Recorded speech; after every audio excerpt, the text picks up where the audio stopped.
All right, Cosmo here, who's a girl, has a resource guarding problem. Now, we were trying to kind of recreate it here, but as you can see, I can give and take her stuff, and she's not growling at it. Now, typically when a dog is in a resource guarding situation, the orientation is going to be the head down. The object's going to be directly underneath them, if they're in possession of it, I should say, because that's not always the case with her. And if you try to take something for a dog and they're and they will absolutely bite you if you try to force it. Resource guarding is basically a natural thing for the dogs. If they have food, they should guard the resource. We don't need them to in a domesticated capacity, but that's something in their genetics to begin with. So what basically the dog thinks is, you're about to take my stuff, so I have to defend it, and I'm going to do that by being aggressive or acting aggressively. In what we want to communicate to the dog is, if a human approaches or the baby approaches, they're not here to take your stuff, they're here to make your situation better. So if I have a dog that's resource guarding food, what I do is I let them start eating the food. Then I would, now it depends on how reactive the dog is. Some dogs you can't get close to the bowl. So if the dog, let's say the dog without food, let's say she's resource guarding this particular item. And so she's got it. I might walk from like 12 feet away, straight on, and when I get to about 5 feet, stop and throw a treat, and then turn and walk away. Next time I might walk from this angle, and I only walk 4 feet, and then stop about a couple feet away, toss a treat. So you want to approach her from all sorts of different angles and distances, and you stop. As soon as she freezes, she's indicating you're getting close to my breaking point. So we don't want her to react at all. We want to figure out what the distance is, and then stop and throw the treat, and then we turn and walk away. So this takes a lot of repetition, but eventually the dog understands that when the human approaches, they're not here to take my stuff, they're here to make my situation better. Now in this case, it's a little bit more challenging. Well, dogs can resource guard food, a location, a person, or an object, or sometimes several of these things at the same time.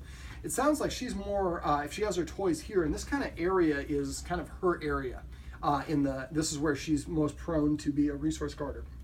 What one of the guardians tells me is, if she is asleep like under the bed or somewhere else, and the guardian comes and starts picking things up, that's when she runs out and she wants to do the resource guarding. So what we might want to do is have, when she's underneath there, recreate the sounds that make it sound like we're picking up the items. And when she comes out, drop a treat and then walk away. Now we're going to have to do this a lot in a lot of different situations. Now also the dog's energy level is going to matter. If she is really excited or anxious or nervous, that's not a good time to practice. If the baby is really cranky and crying, that's not a good time to practice. We want to practice it under ideal situations. Eventually we'll make it harder by having the baby crying, having people downstairs or construction guys here or whatever it is. Sit, passive training. And these guardians have sit down like there's no tomorrow. Probably the best client I've ever had in terms of about 3,000 clients when it comes to getting their dog to sit. Down, you still need a little bit of work. Still needs the gesture on the down. Down. All right, so basically what we want to do is, again, recreate the situation and as normally as we possibly can, but all we're going to do is walk up and drop a treat and walk away. Now, I'm going to kind of make this a little bit of a bonus video. We have the baby's changing area, which is in the bedroom that the dog is in all the time. This rug here is kind of somewhat the dog's area. So what I would do is I would probably roll this one up and get another rug, and I would have it like going from the window here around this area here. And the rug, the idea we want for the rug is it makes it a very clear defined area that the dog's not allowed to go into. I would set it up that Cosmo is not allowed to go onto that carpet or this area under any circumstances, whether the baby's present or not. Poopy diapers, right there. So that's a very interesting thing for the dog. All these, the diapers and all this stuff has smells. There's lotions and ointments and all that. All this stuff is very appealing to the dog. So what we might want to do is next time we have a dirty diaper, drop it, well not, make sure it's safe or clean, but drop the diaper here. Now the scent of the diaper is going to draw the dog towards it, and we can use the escalating consequences we talked about before to disagree with the dog and make the dog move away from the diaper. But basically what we want to do is kind of almost, I jokingly say there's no entrapment laws for dogs, but what we want to do is recreate situations on a lower level of intensity when we have the time to give our full attention and we're not actually feeding the baby or changing the baby or whatever, where we can actually put something down, we can give the dog our full supervision, we can help the dog practice the behavior we want. When there's poopy diapers on the floor, you still don't go on the carpet or the area rug. When there is the baby here or whatever it is, you still don't go on the area rug. And the area rugs can be really helpful for dogs establishing boundaries.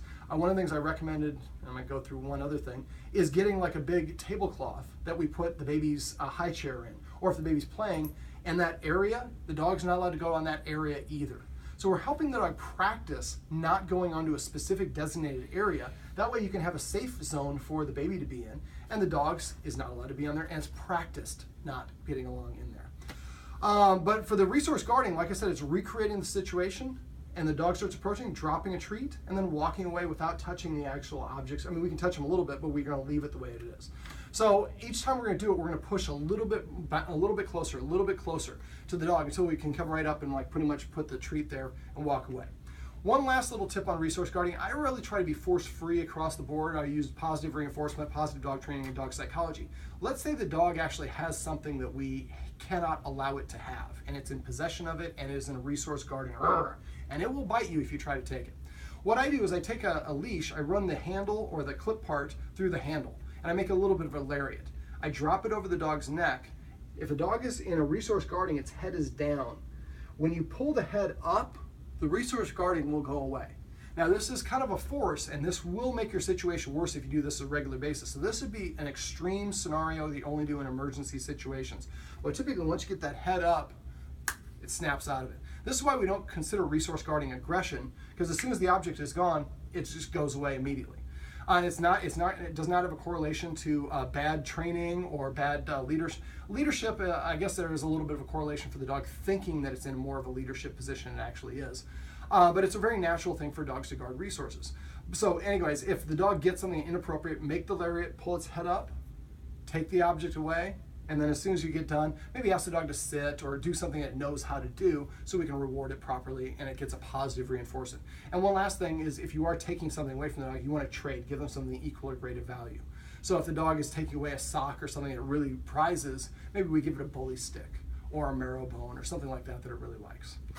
All right, this is a video about how to stop your dog from resource guarding, along with a couple other bonus subjects.